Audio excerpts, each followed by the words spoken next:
benih cinta Nando dan Mega mulai tumbuh ketika sama-sama masih duduk di bangku SMK Negeri 1 Cikarang Barat.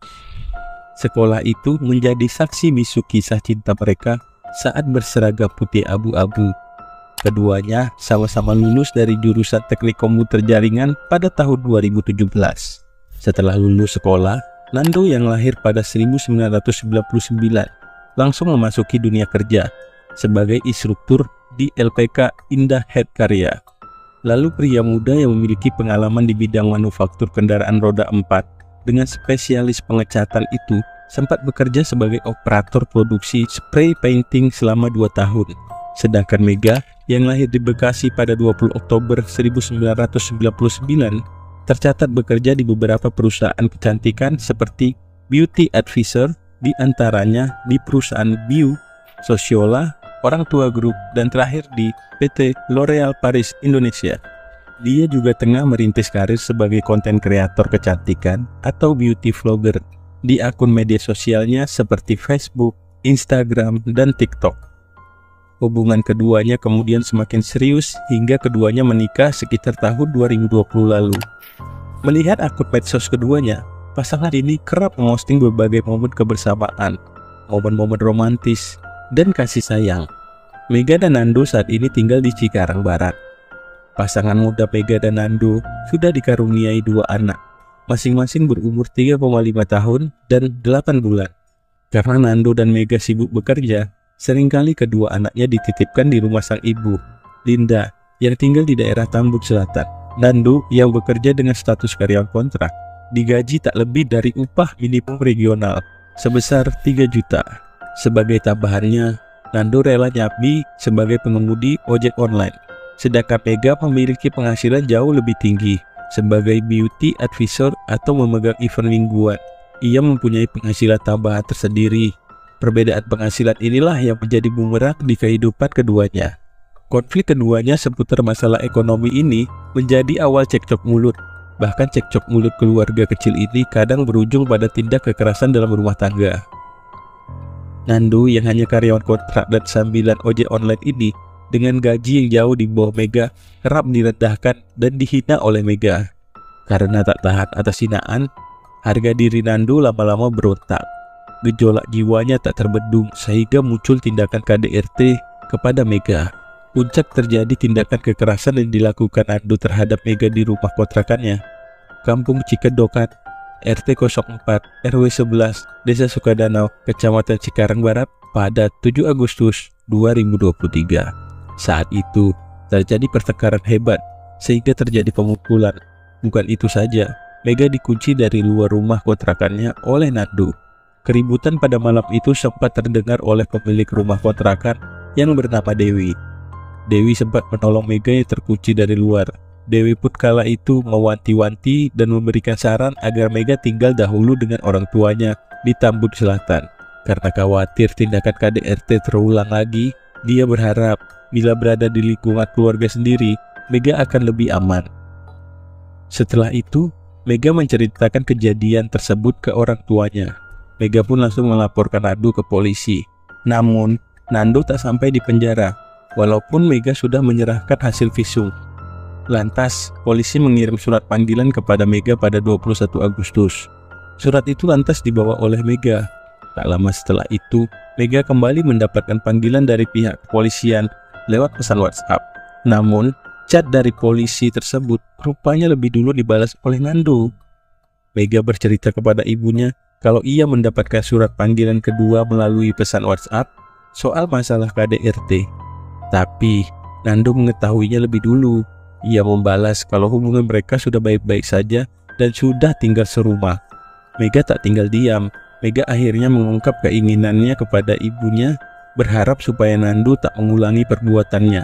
Mega ingin ada mediasi yang disaksikan keluarganya dan polisi. Pengen tanda tangan di atas materai. Seandainya Nando melakukan KDRT lagi, ia ingin denda yang sebesar-besarnya. Di sisi lain, Linda, ibu Mega, membenarkan Mega kerap dianiaya oleh Nando. Akan tetapi, Mega menyimpan kepedihannya sendiri saat jadi korban KDRT. Linda juga mengatakan kalau Nando bahkan berani melakukan kekerasan di rumah mertuanya sendiri. Kakak kandung Mega, Deden Suryana, mengungkapkan keluarga tidak lepas tangan dengan KDRT yang diterima Mega. Keluarga sudah menyarankan agar Mega mengakhiri hubungan dengan Nando dengan cara bercerai. Mega pada dasarnya memang ingin berpisah dengan Nando. Di sisi lain, Mega merasa berat hati dan memikirkan nasib dari dua buah hatinya. Persoalan Mega yang ingin bercerai dengan Nando pun dibenarkan oleh Dewi, sang pemilik kontrakan. Nando pernah curhat soal permasalahan rumah tangganya dengan Mega kepada pemilik kontrakan. Nando menanyakan pada Dewi, "Bu, bagaimana ya? Saya nggak mau cerai sama Mega. Saya masih sayang sama Mega." Dewi pun menasehati Nando. "Nando yang sabar, istighfar. Kalau kamu kesal, lempar saja pot ibu, nggak apa-apa, asal jangan kasar sama Mega." Nando pun terlihat menyesali perbuatannya saat itu. Sampai pada akhirnya, kejadian tragis pun menimpa Mega, yang membuat semua orang tak menyangka kalau Nando akan berbuat sekeji itu. Hal ini bermula saat Nando menjemput Mega dan dua anaknya di rumah orang tuanya sepulang bekerja ojek online. Diketahui, Nando baru selesai bekerja pada pukul 9 malam sejak pagi. Di perjalanan pulang, Nando mengatakan penghasilan hari ini itu hanya cukup untuk membeli ban. Mega pun hanya terdiam. Tiba di kontrakan, cekcok antara Nando dan Mega Suryani tak bisa terhindarkan. Sesaat setelah anak mereka tertidur pulas, Nando pun mulai meluapkan emosinya hingga menyebabkan nyawa Mega Suryani melayang. Nando mulai menggampar, menarik rambutnya hingga ke dapur, kemudian mengambil pisau yang ada di dapur, lalu digunakan oleh Nando secara spontan untuk menghabisi Mega dengan begitu keji.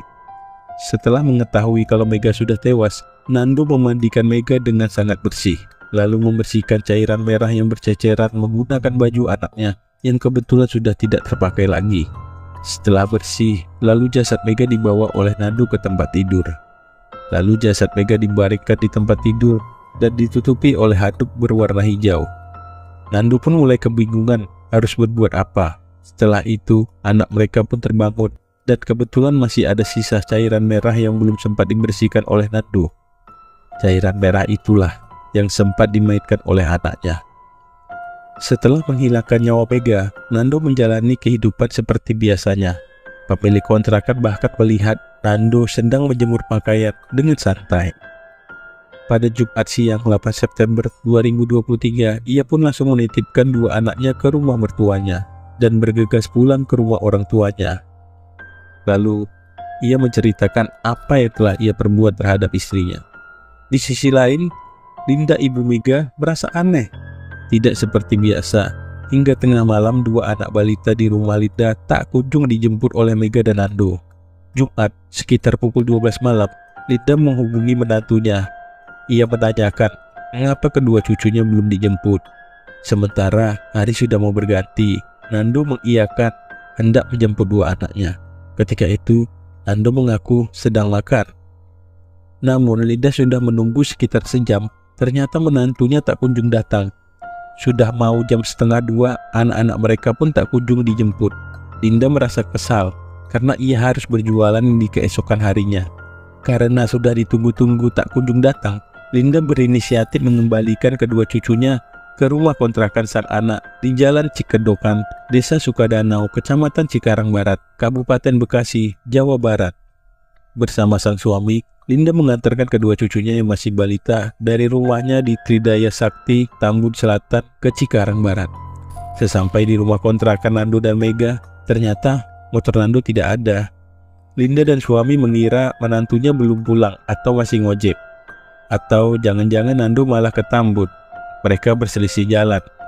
Namun perkiraan itu tertepis ketika Linda melihat AC di kamar kontrakan Nando dan Mega menyala. Artinya ada orang di dalam. Kekesalan Linda bertambah karena menduga Nando dan Mega enak-enakan tidur di kamar kontrakan dan membiarkan anaknya di rumah Linda. Linda pun menggedor pintu kamar kontrakan tersebut, namun tidak ada yang membuka. Lalu Linda pindah menggedor jendela samping, namun tidak ada juga yang keluar. Sampai pada akhirnya Linda berhasil menemukan kunci kamar yang ada di bawah rak sepatu.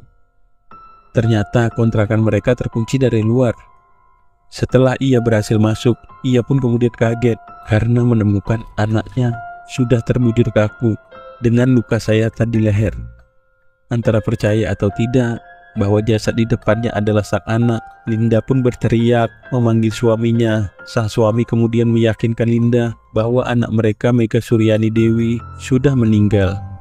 Linda lalu membangunkan pemilik kontrakan dan tetangga kamar kontrakan, lalu segera menelpon pihak kepolisian. Tak lama berselang, serombongan polisi datang ke lokasi kejadian dengan membawa serta Nando yang sudah diborgol. Ternyata pada 9 September 2023 pukul 1.30 dini hari, sesaat setelah Nando dihubungi Linda untuk menjemput anaknya, Nando langsung menyerahkan diri ke Polsek Cikarang Barat yang ditemani oleh orang tuanya. Mereka menjelaskan bahwa telah melakukan pembunuhan yang didahului dengan kekerasan dalam rumah tangga yang mengakibatkan Mega meninggal dunia. Jasad Mega pun kemudian dibawa ke Rumah Sakit Polri Kramat Jati, Jakarta Timur. Hasil autopsi menunjukkan korban karena sayatan yang memutus batang tenggorokan dan pembuluh nadi leher sisi kiri. Akibat perbuatannya, Nando dijerat pasal 339 KUHP, subsidiar pasal 338 KUHP, dan pasal 5 junto pasal 44 ayat 3 tentang penghapusan KDRT dengan ancaman hukuman maksimal 20 tahun penjara atau penjara seumur hidup.